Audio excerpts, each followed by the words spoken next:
C'est un Donald Trump non masqué qui est entré en scène à Nashville, dans le Tennessee aux États-Unis ce jeudi.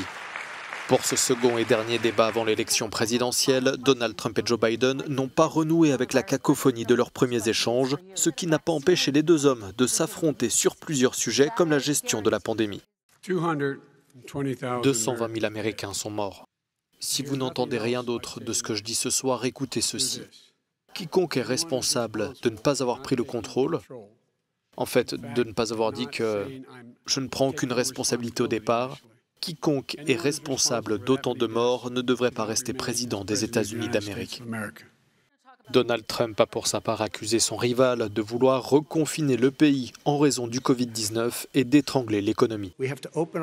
Nous devons ouvrir notre pays, vous ne pouvez pas faire ça, vous ne pouvez pas fermer ce pays, c'est un énorme pays avec une énorme économie.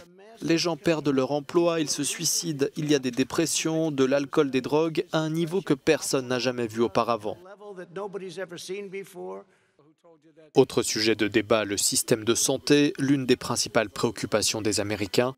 Donald Trump reste mobilisé pour faire abroger par la Cour suprême l'Affordable Act Care, plus connu sous le nom d'Obamacare, la réforme de santé de son prédécesseur qui a permis à plus de 20 millions d'Américains de bénéficier d'une assurance santé.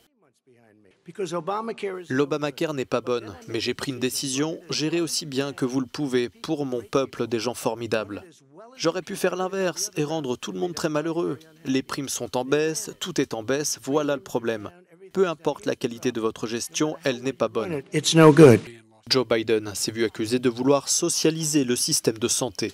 L'idée qu'il existe une option publique, que les gens puissent choisir, cela en fait-il un projet socialiste? La différence entre le président et moi, c'est que la santé n'est pas un privilège, c'est un droit.